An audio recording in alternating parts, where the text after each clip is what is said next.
कि क्रोध किस पे करें हम।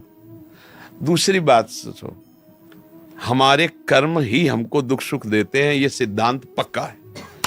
अच्छा, हमने कभी कोई ऐसा किसी के साथ अपराध किया, मुझे पता नहीं, वो अचानक मिला मुझसे, धक्का लग गया और दो चार थप्पड़ जमा दिए, माँ बहन की गालियां दी, हम कभी नहीं देखा उसको, पहली बार में ही उसने हमारा पूजन कर दिया है।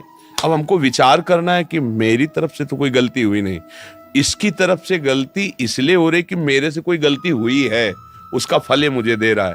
तो अब नई गलती नहीं करना, बच जाओ, चुपचाप झगड़ा मत करो, वहां से निकल जाओ। अगर ये हुआ कि हमारी बेइज्जती कर दी तो अब नई गलती शुरू, अब तुम पीटो, दोनों पुलिस में जाओ, फिर आगे केस बनेगा, फिर खत्म। इस मन को संभाल लो, सब ठीक हो जाए। कोई तुम्हें छू नहीं सकता, ध्यान रखना। जब तक तुम्हारा कर्म तुम्हें दंड देने के लिए, तब तक कोई तुम्हें बचा नहीं सकता। और अगर कर्म नहीं है तो तुम्हें कोई दंड नहीं दे सकता, तुम सांपों के बीच से निकल जाओगे, कोई काटेगा नहीं। और अगर कर्म है तो तुम्हारी सैया में चढ़ के काटेगा, चाहे जितने फ्लोर के ऊपर हुआ करेगा।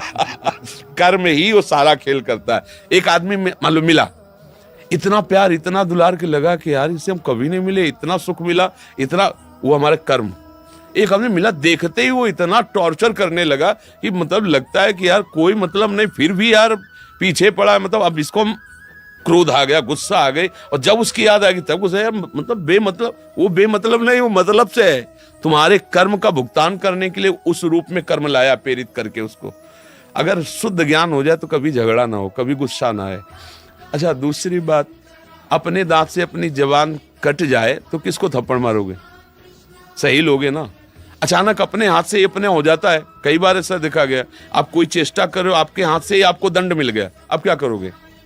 किसी को नहीं। ऐसे ही ये सब आत्म स्वरूप है, ये बेचारे हैं। जो वहां से रिमोट में दबाया जाएगा वही हाथ उठेगा, तुम्हारे गाल में लगेगा के।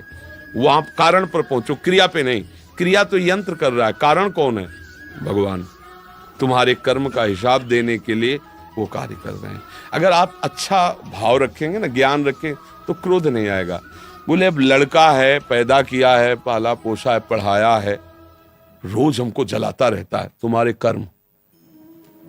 बोले क्या बताएं, ऐसा पुत्र पैदा हुआ, जिस दिन से पैदा हुआ है आनंद ही आनंद है, उसको देख के सुख मिलता है, उसके आचरण से सुख, तुम्हारे कर्म।